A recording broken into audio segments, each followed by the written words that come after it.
Bonjour tout le monde, je vais vous montrer comment utiliser vos chutes de papier pour faire de jolis fonds d'ATC en mode puzzle, on va dire.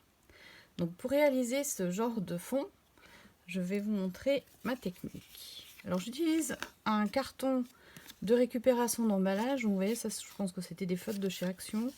Un petit carton pas trop épais, pas trop fin non plus, mais suffisamment épais pour servir de gabarit après pour la coupe. Il vous faut un feutre, une règle et un fond quadrillé. Donc soit une planche comme ça, soit un papier millimétré de vos enfants ou une feuille quadrillée, ça suffit aussi. Tout ça pour pouvoir faire des lignes bien droites. Donc on va délimiter un quadrillage sur notre cartonnette. Alors là on prend vraiment comme ça nous chante. Allez, je vais prendre 3 cm ici. Je vais tracer une ligne horizontale. On ne va pas la voir fort à la vidéo. Je vais vous mettre en bleu. Ce sera peut-être mieux, je pense. Donc j'ai tracé ici une ligne à 3 cm de haut. Et je vais en faire une verticale. Donc je me mets bien sur mes repères à 2 cm. Que je trace aussi. Voilà. Donc ce qui fait que j'ai délimité ici avec ma ligne bleue un carré que j'appellerai le numéro 1. Là ici il me reste une grande surface, donc je la trouve vraiment très grande, je vais la diviser en deux. Donc je vais prendre ce morceau ici et je vais dire que c'est le puzzle numéro 2. Donc ici je me retrouve avec une bande toute fine qui me paraît sympa, je la garde. Une bande d'un centimètre que je vais appeler 3. Alors après en dessous, donc là j'ai deux morceaux horizontaux, je vais mettre un morceau vertical ici. Je pense que je vais me caler sur la ligne qui est là pour descendre ici comme ça et je vais en faire une ici à 2,5. Voilà, comme ça. Et là, je vais couper ici. Voilà, bon, vous voyez, c'est vraiment au petit bonheur la chance. Alors, je numérote mes morceaux. 1, 2, 3, 4, 5, 6, 7 et 8. Donc j'ai 8 morceaux sur ma cartonnette que je vais découper. D'où l'intérêt de les numéroter pour se souvenir après comment les placer. Parce que sinon, c'est trop la galère. Hop, 8, 6. Alors, là, mon numéro 4, 5 et 7. 1, 2 et 3. Voilà, je les mets là-haut pour les avoir devant moi. Vous les voyez toujours à la caméra, oui. Alors, après, ma foi, vous récupérez le fond de votre boîte à chute. Vous avez des petits morceaux de toute taille, de toutes les couleurs, je suppose. Toutes les scrapeuses font ça. On a du mal à jeter nos petits morceaux. C'est caractéristique du loisir. Alors après, je prends une chute et puis, bon, je commence à m'amuser. Je me dis, celle-ci, elle va rentrer. Voilà, elle va rentrer impeccable ici. Donc je prends mon petit feutre. Je trace tout simplement. Voilà, ma numéro 7. Je la remets sur le côté. Et je le coupe. Voilà, et il va ici. Donc restez bien avec votre puzzle sous le nez. Quand vous avez réalisé une pièce, vous mettez celle avec le numéro sur le côté. Le numéro 2 devrait rentrer là, voilà. Et ça vous permet d'utiliser toutes vos chutes. Alors ce que je fais, c'est que je trie mes chutes par gamme de coloris. En fait, là, vous voyez que je suis sur du rouge, rose. avec un petit peu de bleu qui s'est mélangé d'ailleurs. Voilà. Et là, on va rentabiliser vraiment les chutes au maximum. Hop, j'ai mon numéro 2. Donc celui-là est utilisé, c'est bon. Après, j'ai ici quelque chose de beaucoup plus... Hop, je vais le prendre là. Le but, c'est d'utiliser le max les papiers.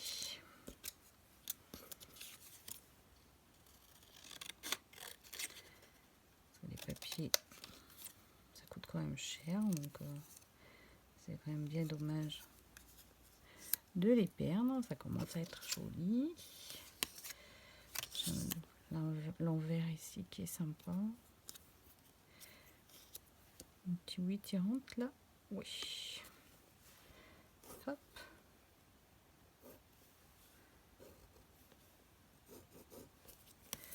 Alors je fais pas des bords très nets, vous verrez après. J'utilise mon feutre après pour faire les... pour uniformiser. Hop. Donc il vient ici, lui. Alors, le numéro 6, du coup, il faut prendre une couleur un petit peu plus...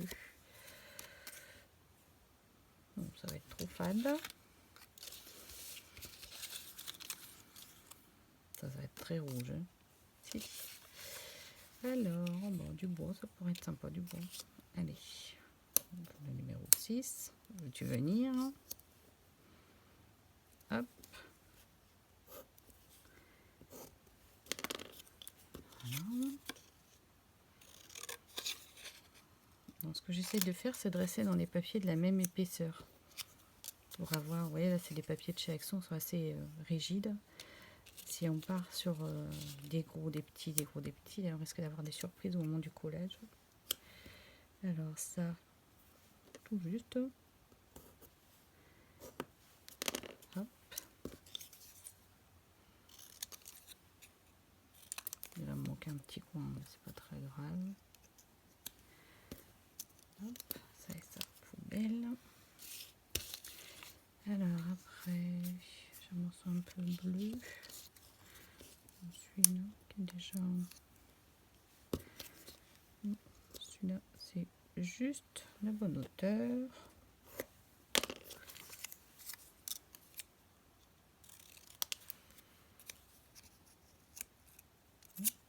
Dans ce sens-là peut-être. Alors après, il me reste celui-là. Alors celui-là, je vais le mettre. Donc, voilà, dedans, tu vois. Ouais. Donc, le papier à rayures, ça pourrait être marrant. Hop, hop, hop. Voilà, le dernier.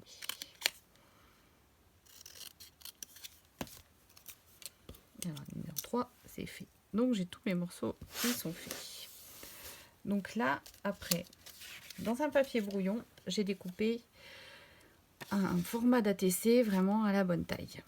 Donc, ce que je vais faire, c'est que je vais venir coller tous mes morceaux là-dessus en réalisant, donc en les prenant un par un pour être vraiment dans le bon sens. Et je viens me mettre vraiment, je choisis un côté là, bord à bord avec mon côté ici. Numéro 3.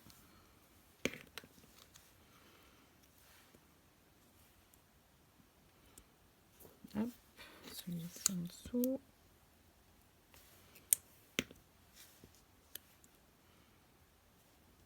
Voilà.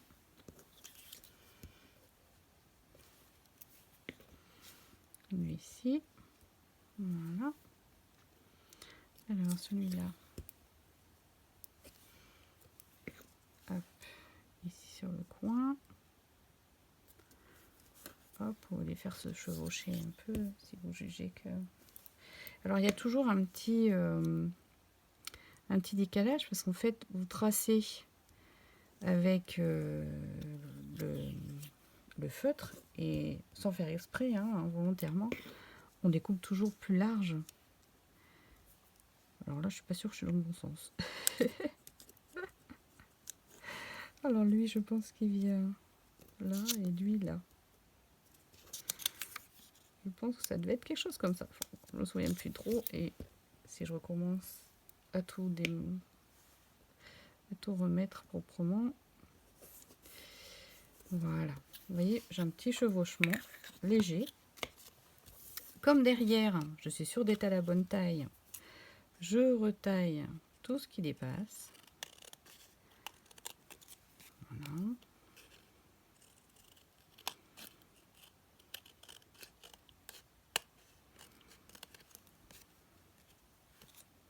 Après, c'est au choix. Soit on arrondit les coins, soit on les laisse droits. Moi, perso, j'aime bien les coins arrondis. Je les arrondirai après avec ma perforatrice d'angle. Voilà. Donc, je me retrouve avec mon fond façon patchwork. Et après, donc, je reprends mon feutre. C'est pour ça que je ne m'inquiétais pas d'avoir tracé mes rectangles et que mon trait soit visible. Parce que je vais repasser dessus de façon à uniformiser mes papiers. Et alors là, c'est au choix. Hein. Moi, je fais du gribouillis avec mon feutre. Mais si vous avez la patience, vous faites une fausse couture. Vous pouvez même ancrer tous vos morceaux avant de les coller. J'aime bien cet effet un petit peu... En ce moment, je suis très filet gribouillis. C'est par période, on va dire. Hop, celui-ci. Et vous voyez, du coup, ça donne tout de suite une certaine uniformité à la TC. Un petit peu de vaguelette là. Voilà.